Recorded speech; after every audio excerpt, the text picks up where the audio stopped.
Catatan kaki itu digunakan untuk menunjukkan referensi yang kita gunakan di dalam karya ilmiah kita, supaya pembaca kita bisa melacak referensi yang kita gunakan di dalam memperkuat argumen-argumen yang kita tulis di dalam karya ilmiah itu.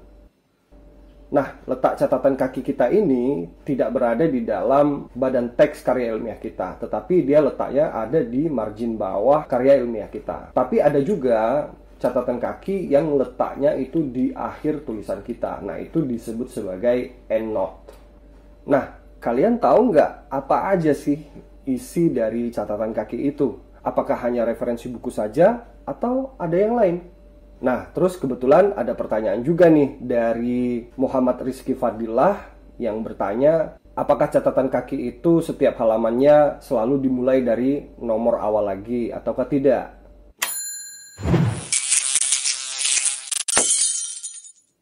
Ternyata isi dari catatan kaki itu tidak melulu soal referensi buku kita, tapi juga bisa mengenai keterangan, informasi tambahan, dan juga kita bisa memasukkan arti dari sebuah istilah yang akan kita gunakan. Sehingga tulisan di badan teks kita itu lebih fokus kepada pembahasannya.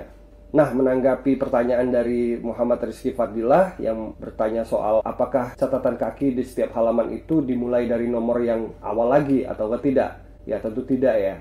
Jadi nomor catatan kaki kita itu akan terus berurutan sampai akhir tulisan kita. Jadi antara catatan kaki dengan tulisan kita itu adalah satu kesatuan yang utuh.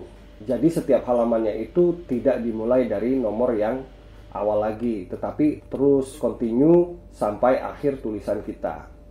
Nah, untuk isi dari catatan kaki itu ada dua, yaitu yang pertama adalah sumber kutipan tulisan kita. Biasanya bentuknya buku, jurnal online, jurnal offline, kemudian makalah, dan lain sebagainya. Kalian bisa lihat contohnya berikut ini.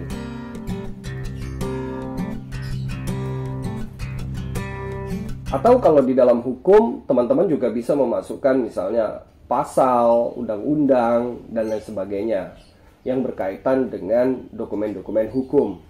Pada intinya, untuk sumber kutipan kita ini, itu sumbernya harus jelas. Siapa penulisnya, diterbitkan pada tahun berapa, lalu kemudian judulnya apa, penerbitnya siapa, pada halaman berapa kita mengutip kalimat atau ide dari penulis aslinya.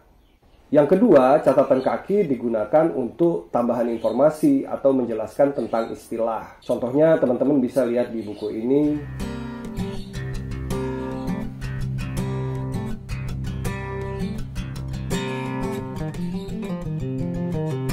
Atau juga bisa juga difungsikan sebagai untuk penjelasan yang lebih mendalam supaya tidak mengganggu badan teks atau body teks karya ilmiah kita, supaya pembacanya lebih fokus ketika membaca argumen-argumen kita.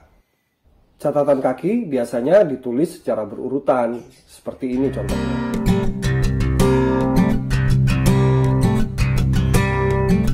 Nah, dengan adanya perkembangan teknologi seperti sekarang ini, seperti Microsoft Word, itu sudah otomatis dia ketika kita tekan misalnya Ctrl Alt F, maka dia akan secara otomatis berurutan dari awal sampai akhir tulisan kita.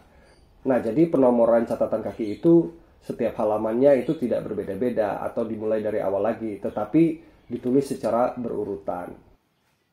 Nah, jadi ada banyak ya teman-teman fungsi dari catatan kaki ini. Tidak hanya menunjukkan referensi dari tulisan kita ya, tetapi juga untuk memperjelas misalnya tentang istilah, memberikan informasi tambahan, atau penjelasan secara lebih mendalam tentang teks yang kita kutipkan. Atau bisa juga untuk arti dari sebuah istilah dan lain sebagainya. Nah, untuk penomorannya itu dari awal sampai akhir itu terus berurutan. Jadi satu kesatuan. Misalnya di dalam skripsi, tesis, atau disertasi, nah itu dari bab 1, bab 2, bab 3, bab 4, dan bab 5 itu kutipannya akan terus sampai akhir tulisan kita. Karena itu merupakan satu kesatuan.